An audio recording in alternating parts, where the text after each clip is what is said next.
All right, so we're speeding right along. We're through all of our sinusoidal stuff that we needed to do. So maybe now you can see why chapter 4 and chapter 5 we put together. There's not that much to cover in either one. We're pretty much going to do chapter 5 in 3 lessons now as well. But with chapter 5, we have to start in a little bit of a different place. We can't take derivatives right away. We need to look a little bit at some exponential function stuff. And that's what our job is for today.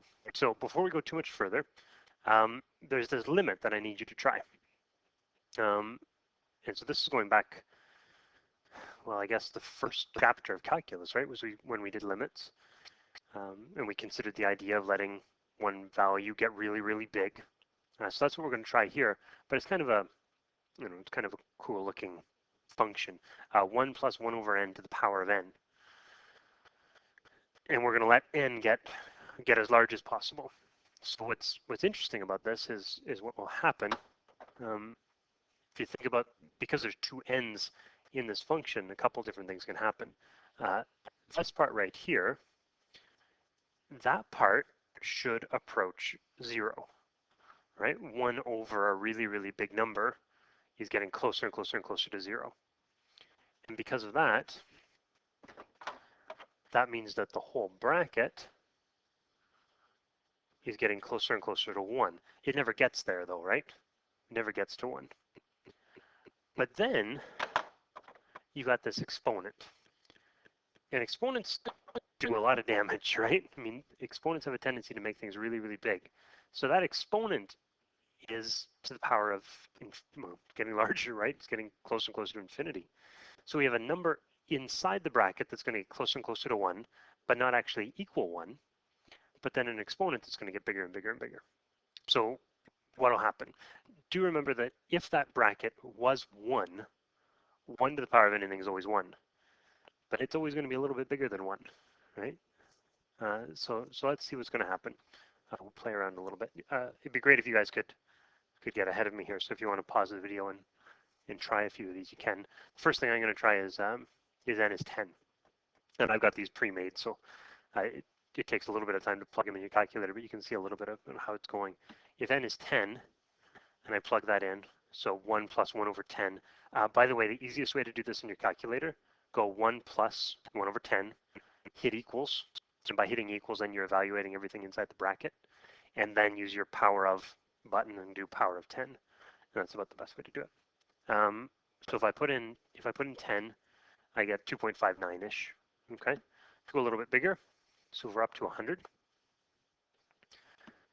and the expression's getting bigger. So we were at 2.59, now we're up to 2.7. So it's still getting larger at the moment. If I go bigger still, if n is 1,000, then our expression is still a little bit bigger. So we're still getting larger. So a couple thoughts might come to mind. At the moment, that expression, the right-hand column, is getting larger and larger and larger every time. So does it approach infinity? Is it going to get as big as we ever want it to be? That's one possibility. It's totally wrong, unfortunately. But it appears to still be getting bigger. There's 100,000. Maybe this keeps getting closer and closer to 3. But if I put in 100,000, it's not much bigger. It's a little bit bigger, 2.718. But it's not a lot bigger, right? We're considering we're making a pretty significant jump in the n value. The 1 plus 1 over n to the n isn't getting much bigger. Again, that changed the 5th decimal place, right? The 100,000th of a number there by changing that up to 1 million for n. And if I go even bigger, if I go up to 1 billion,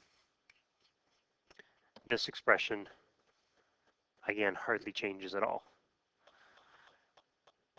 So usually in class, everyone's looking at this going, okay, so we're getting this number of 2.718281827. Who cares, right? That's not an important number at all. We've never seen this before.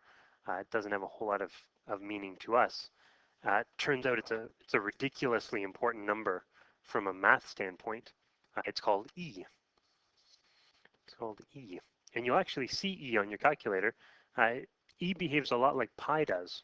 Pi is considered an an irrational number, right? An irrational number is one where the digits go on forever and never repeat. And e is the same. It's an irrational number as well. Now, everyone's calculator is probably a little bit different, but what I want you to find on your calculator is a button that probably looks like that, e to the x. And you're used to seeing this one probably, like a y to the x. E to the x is actually a number, right? It's using this number e. So what I want you to try and put in is e to the 1. I want you to try and put that on your calculator because e to the 1 should just be e, right? Anything to the 1 is itself. Now for me, that button, it's a second function and it's 2 above my bracket on the right hand side. But I assume everybody's calculator, or lots of people are going to have calculators that are a little bit different. 718, this is what my calculator is giving me. And it's a little bit unfortunate actually that the calculator only goes that far because it kind of looks based on that like it's going to repeat. It's got that 1828, 1828, but it doesn't. Those decimals start to change after that. So it's a little bit deceptive. So maybe I should probably put some dots after that, right? That's the number e. And e from a calculus standpoint is much more important than pi is. So what pi is to the circles, e is to derivatives. So we'll come back. We're going to see e a lot in the next couple of days. But before we get into the next part, I just wanted to remind us a little bit about exponential functions in general. It says an exponential function is the form f of x equals a to the x, where a is greater than 0. So right here I'm saying that base is always greater than 0.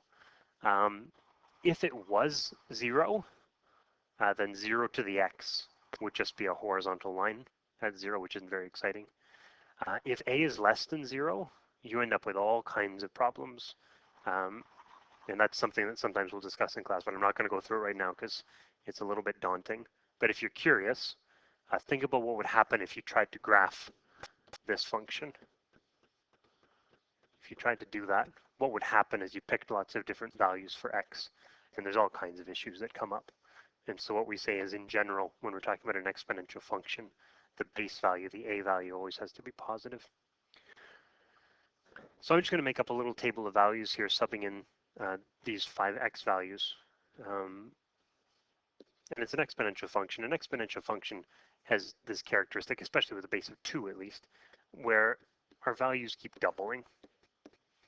And you can put that in your calculator if you're not sure, just 2 to the power of negative 2, and it'll come out as 0.25. But what you should notice as you're going down this table is that we just double every time, right? 2 to the power of x, 2 to the 2 compared to 2 to the 3, it's adding in an extra multiple of 2. So if I graph this, I have a point there, here, here. This is where it starts to get a little bit tricky, right? And you've seen these functions before, so this isn't new to you by any means, but a couple of things to remind you of.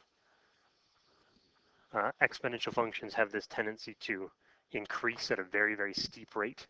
You can't see it yet, but if we made this graph go a little bit further, the next point is at 3.8, and then 4.16, and 5.32. It starts to go up really, really quickly. And that's the power of exponential growth. On the left-hand side, we're cutting by half every time, right, if you keep going to the left. And because we keep cutting by half, we're never getting to the x-axis. So the x-axis is behaving as an asymptote for us. Okay, so here's what we're going to try and do.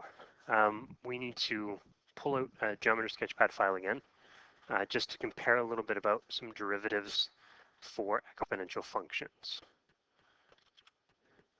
So here's our file, and I've uploaded this again, so hopefully you can play around with it yourself if you want to. This is just a function. Right? Here's an exponential function, and a, this 1.48 here, that's the base. So if I make it, let's see if I can make it really close to 2. This is hard, by the way. Oh, that's pretty good. So a is almost 2, and you can see it here, right? It's got that y-intercept of 1, 1, 2, 2, 4, 4, 8 actually fits, and you can see the asymptote a little bit better. Now, if I make the base larger, what you're noticing about the graph is that it's getting steeper. Okay, the larger the base, the steeper the graph. But one of the most important parts is no matter where I put this, the y-intercept never changes. The y-intercept is always 1. And that makes sense because if you're finding a y-intercept, what you do is you sub x equals 0, and anything to the power of 0 is always 1. So no matter what this base is, my y-intercept is always going to be 1. Now the one thing I haven't done yet is I haven't dragged this value any smaller yet. I keep making it kind of large. If it gets bigger, it gets steeper. We know that I don't want to bring it back smaller than 0, but if I start making it get close to 1, oh, it's close. Well, that's pretty good. So that's pretty close to 1. If it was exactly 1, 1 to the x is just a horizontal line at 1. I don't think I can quite get it. Oh, it's close. Oh, it did. Look at that. Sorry, now I'm getting excited about horizontal lines. That's a really bad sign. Exactly 1 to the x is a horizontal line. That's not actually very exciting at all. If I go smaller, if the base is less than 1, then our exponential function is decreasing instead of increasing. Okay, but not much else changes. The y-intercept is still 1. You still end up with an asymptote. This here is still shooting off to infinity, really steep. What's kind of interesting, I'll see if I can get the point. Oh, I hit it. If I can get right on 0.5, that's a perfect reflection of the 2 to the x graph. Okay, so that's a 1/2 to the x, and it's exactly the perfect reflection of the 2 to the x graph. You can see it there, right? There's that 0, 1, minus 1, 2, minus 2, 4, minus 3, 8. It's a perfect reflection. Okay, I will show you if I take this down into the negatives, the graph disappears. Okay, you don't even see anything. Geometry Sketchpad doesn't know what to do with it, which makes sense. It shouldn't know what to do with a negative base. Okay, let's skip over. Here's our function again, but this time I've drawn a tangent line in. So here's a particular point, and the tangent line's there. This is an ugly base. Let's get it close to 2. That's pretty close. So that's almost the graph of 2 to the x. Now, as I drag this point B, this is our tangent line, right? And what I want you to notice is if you take a look at this slope right here, it's 2.46 there. The number itself isn't that important. But even as I slide down here further and further to the left, the thing to notice is even the further I go, that slope is always positive, right? This graph is increasing no matter what. And so the slope of my tangent is positive no matter what. The only exception to that will be if I make this a number less than 1 again. So now I have a decreasing exponential function, and so now the slope of the tangent would be negative everywhere. Okay, so that's the important part there.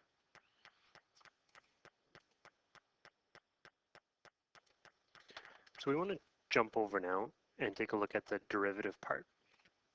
Here's our function again. And again, I've just got a random base, 3.9 times close to 4, but that's not important. This is going to work very much the way our sinusoidal one did. Here's our point, and if I drag that point, this little red guy up here has the same x-coordinate, but the y-coordinate is the slope of the point, and that's equal to the derivative, right? That's what the whole idea of the derivative is trying to find the slope at a particular point. So as I drag this along, it's going to trace out the derivative for us. So notice the slope of the tangent is getting smaller each time, and the y-coordinate here matches with the slope of the tangent. Okay, crosses over, and we're down. Okay, so there's one there. I'm going to try this again. I want you to see a different one. I'm going to change this and make it a little bit smaller. And here's the same thing again. I'm going to drag point. I'm going to try and drag point B. Here we go. And it's tracing out the derivative again. Now notice this time the derivative is underneath the original function I started with. The one I did a second ago, it was above. The most important part that I want you to notice right there though, and we mentioned it before, right? The slope is always positive, which means the derivative is always positive. And in order to make the derivative always positive, what we're getting is another exponential function. So if our original function is exponential, the derivative of that is also an exponential function. Now, we're not specific yet, we don't know exactly what it is, but at least if we're starting with an exponential function, the derivative of that is also an exponential function. The other thing to note here though, notice the y-intercept isn't 1, okay? All of the other ones we've looked at, the functions that I've given you, the y-intercept has been 1. So there's something going on that's changing the y-intercept. Next one over. The green here is now our derivative. The purple was the original function. Okay, so as I drag this, I'm making the original function bigger, or the base bigger at least, and the derivative is still above it, as you can see. You can see the y-intercept changing. So the y-intercept of the green function, the derivative, isn't always the same. It changes, even though the y-intercept of the original function is always 1. What I want you to notice though is as I start to shrink it, I can end up here. I can end up below. So it's possible to get the derivative underneath the original function too. So what happens there in the crossover? So I've got my derivative above again. I'm going to try and make them the same.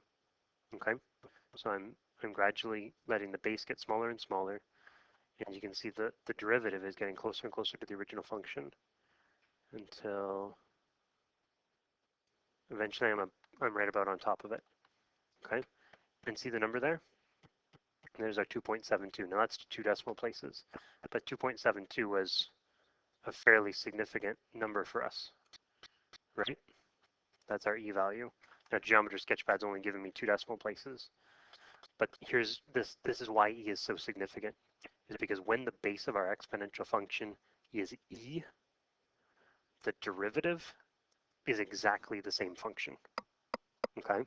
So if we're looking at the function e to the power of x, the derivative of that is e to the power of x, which is kind of crazy, kind of boring, kind of very cool all at the same time. You got a function where the derivative is exactly the same thing, and that doesn't happen very often. If I keep going smaller, now the derivative is below the original function.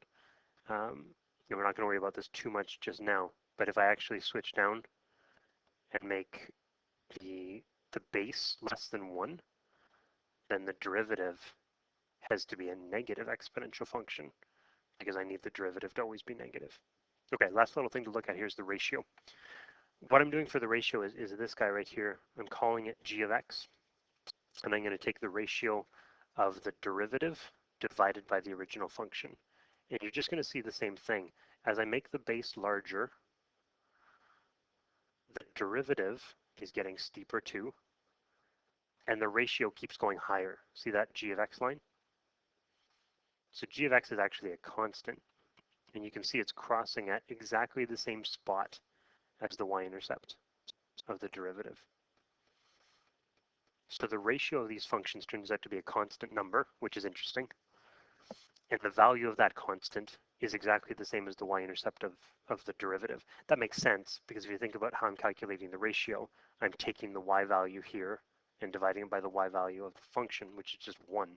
So if I'm dividing by 1, it should come out to be the same. As I slide this base, and I'm going to try and make it closer to e again, so the 2.718, pretty close. If I get that really close to e, then that ratio is really, really close to 1. But if I make the base less than e, as soon as it's less than e, then the ratio starts to drop below 1. Okay? Let's shoot back to here again. We'll finish up. These are the ideas that I needed you to get from that Sketchpad file. So it says if we have an exponential function and the base is greater than 1, so if the base is greater than 1 or bigger, then we said the slope of the tangent was always going to be positive. And we always had a positive sloping tangent if the exponential function had a base greater than 1. That meant that the function was always increasing, right, for the whole way. If the base is between 0 and 1, then the other way around, our slope was always negative. Notice there that I didn't include the case of a equals 1. Remember, if a equals 1, then it's just at 1 to the x, which is just the line y equals 1. And then this was a big one. We said if we had a function of the form a to the x, so if we have an exponential function, then when we calculate the derivative, that's also an exponential function. And we haven't been real specific yet except for the e value. But if we start with an exponential function, the derivative is also an exponential function. And we looked at the ratio idea and we started comparing things to them to e. So if a was bigger than e, what we discovered was that the ratio ended up being bigger than 1. And basically what that meant was that the derivative was above the original function. If it's the other way around, if the base is between 0 and e, then our derivative is below the original function, and our ratio is less than 1. And then the good one, the really useful one for us, is if we have e to the x, then the derivative is also e to the x. So this is the easiest derivative we can ever ask you for. If I give you the function e to the x, the derivative of that is e to the x. Okay? Now, remember, all we've done so far is done e to the x. We haven't done any other base yet. So this question here says sketch f prime of x and the ratio, and I'm telling you that the function is 3 to the x. So this is a sketch. We can't be perfect, but I'm going to show you the things that I'm looking for on it. 3 is a number bigger than e, right? E was 2.71-ish. So 3 is bigger than that. That means when I take the derivative needs to be above this original function. So my derivative is going to be in around here.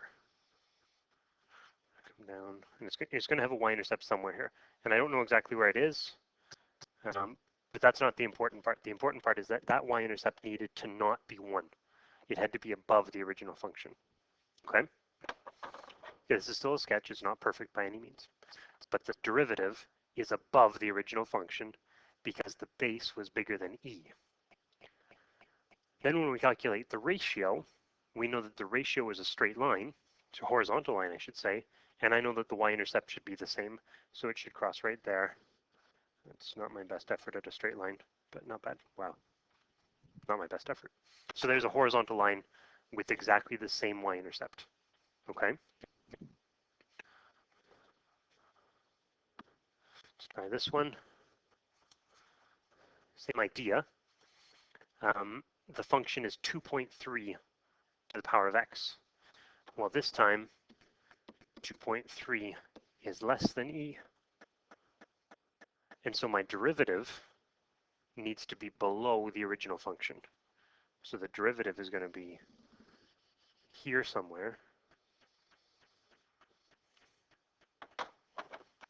Doesn't have a y-intercept of 1, but it's below the original function, and then the ratio needs to go through that y-intercept. I'm going to really focus this time. Oh, that was pretty good. And then we have to, well, not bad. There's my ratio. It has to have the same y-intercept as the derivative. Okay? Last slide for us. We're going to calculate a couple little derivatives. And we'll do more of this in the coming days. All we're going to deal with here is if the base is e, because that's all we know. So if our function is e to the x, then we said the derivative is just e to the x, right? Can't get any simpler than that. That's as good as we can have. What if we have this? 3e to the x. Well, that, I don't know, you could think of it like this one, I suppose. When we had 3 sine x, and we took the derivative of that, we left the constant, and we took the derivative of sine x, which was cos x, right? That was our method before. That still works here. What we do is we leave the constant, which is 3, and take the derivative of e to the x, which is e to the x. So once again, our derivative is exactly the same as the original function. not a particularly exciting example. E to the x is nice for derivatives. This one's a little bit harder. 5x e to the x. This is now a product rule question, because you have this first part, the 5x, and the second part, the e to the x. So if you're using your product rule, the derivative of the first would be 5 times the second, which is just e to the x, plus the derivative of the second function. The second function was just e to the x, so the derivative of that is just e to the x times the first function, which was 5. And you could simplify that a little bit, which is sometimes helpful in this unit. You could even do some common factoring there and factor out that 5. I'm going to leave you with that. Okay. Last one. This one is a little bit harder. It's kind of similar to b, except instead of putting the constant in front, putting that number now, it's in the middle. It's right attached to that x. And because it's attached to the x, now it's a chain rule question. So this is kind of like this example, sine of 7x. Sorry, I guess technically I should have been writing this before. And the way we took the derivative of this was we said do the derivative of the outside, which was cos, leave the inside the same, so cos 7x, and then multiply it by the derivative of what's inside, which is 7. So we'll do the same thing here. The outside function is e to the x, and the derivative of that is still e to the x, and we were supposed to leave the inside the same. So it's just that again, e to the 7x. But now the extra part is we have to multiply it by the derivative of the inside, which is the 7. Okay, that's a little bit tricky, so let's just say that again. Go back up to the blue one here. When we had sine 7x, you have to take the derivative using the chain rule. The derivative of sine is cos, but we leave the inside the same. So the outside function is sine of x. The derivative of that is cos, but we leave the inside the same. We leave it as 7x. And then multiply that by the derivative of the inside, which is the 7. Same idea with part D here. Our outside function is e to the x. The inside function is 7x. The derivative of the whole thing is an e to the x function, which we're supposed to leave the same. And we leave the inside as 7 to the x. But then we have to multiply it by the derivative of the inside piece, which gives us the 7.